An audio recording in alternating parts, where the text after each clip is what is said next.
Welcome to Pax Europiana, the podcast for peace and prosperity here from Ukraine. I will show you now the Dnieper area and a lot of the Soviet relics and monuments which are there here above Kyiv. I walked now up from the main city to show you the river basically, because that's of course the reason why Kyiv exists. That's the reason why this hill is in a way the embankment of in Kyiv. And here you see the beautiful view and this amazing river, the Dnieper, like the Danube in Central Europe. This is the determining feature of the landscape. And here's the new bridge which was recently built and finished. It's very beautiful. I will walk you over there. And here you see, this was of course a very good idea to have a bridge, pedestrian bridge connecting the two hills, because these hills are key to understand how Kyiv developed. Here the Dnieper, you will see him in full beauty in a second here already, you see. And here you have this amazing river where the Vikings once traded with the Byzantine Empire, and that's basically the connection east, the highway of the antiquity between Northern Europe and the Byzantine Roman Empire and of course Asia. This was where trade happened, and this were where the Vikings, when they came, they discovered these hills here and then they settled on the top of these hills, and that's why the monasteries are here. This is the one I showed you already in the old town, and over there is the so-called Lavra, in a way the Vatican of the Orthodox world. It's a very big and prestigious center of Christian Orthodoxy in the Eastern Europe. I will also try to show you that part. But here, for the understanding of Kyiv, here's at the north, basically that's some like the Danube island. You have the Dnieper island here. That's one kind of a pleasure area, recreational zone. Here you have the motorway passing on to the north of Kyiv, and over there obviously Belarus, where the river comes from, and where Chernobyl is over there, obviously 70 kilometers in the north. And over there then you see that's ultimately then Russia to the east and the territory in the east of the Dnieper. The front line is another 600 kilometers off, and here you see that beautiful part of the town.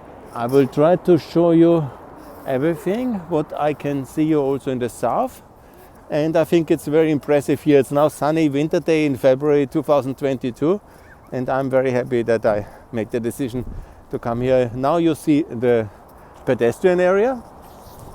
That's very beautiful. In the summer a lot of people at the beach here, kind of city beach, and then you have this very long island where a lot of sports and recreational opportunities are to be found. And over there you can see it less, it's then the Lavra and the similar kind of the second big hill at the embankment. The river, of course, like all these Eastern European and Central European rivers, they were meandering a lot. They have a lot of islands and they were not really well regulated like the Danube in the 19th and 20th century. So then only the hills could be inhabited at that time, and now gradually obviously it's all much better regulated, and so there is a lot of urban development. You see, this is the beginning only, but you see New Kyiv on the eastern side, lot of buildings, some of them very controversial because of the building permit in the wetlands, but you know, money of course finds its way into this boom town. A lot of people from all over Ukraine moving to Kyiv, and this results in a big booming economy in the residential area, especially since 2014. Really much has happened, and more to come. It's going to be New York style here. It's of course like New York here, a city, when you make it here, you make it everywhere. It's of course not, that's also true.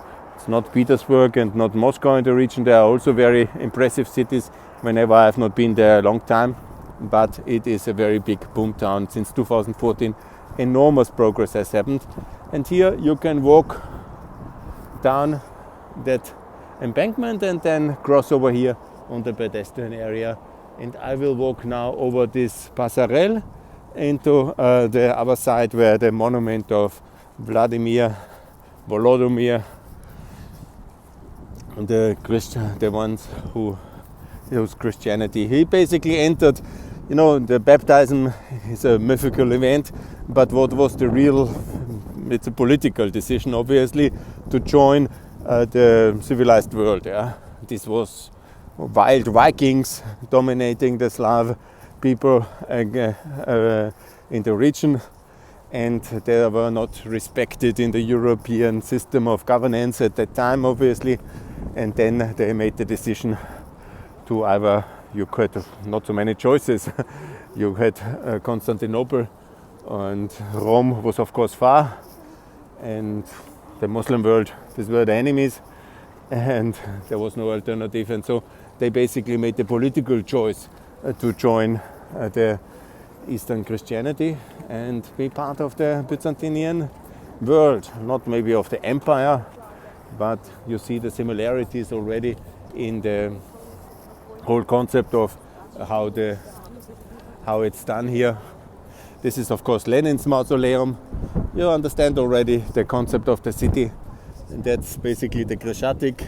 I will walk you along there in a moment, and here you have the passerelle, and again on the top this hill of the old town, where I will make a short tour now to show you this beautiful European capital, which is waiting for the invitation to join the European Union, and somehow we fail them, despite my many podcast videos, tweets. Somehow they are so afraid or so paralyzed by Russian money that the European politicians have not lived up to their responsibilities since 2014,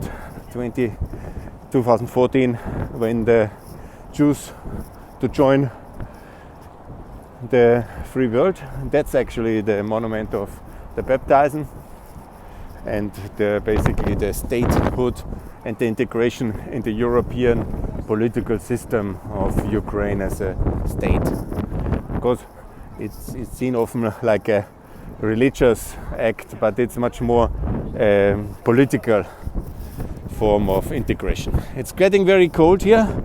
I will leave you now and make some photos as well, but basically that's the way to see the city, and it's a great European capital, and I recommend you to come. And more to come from Pax Europiana. Best regards. Bye.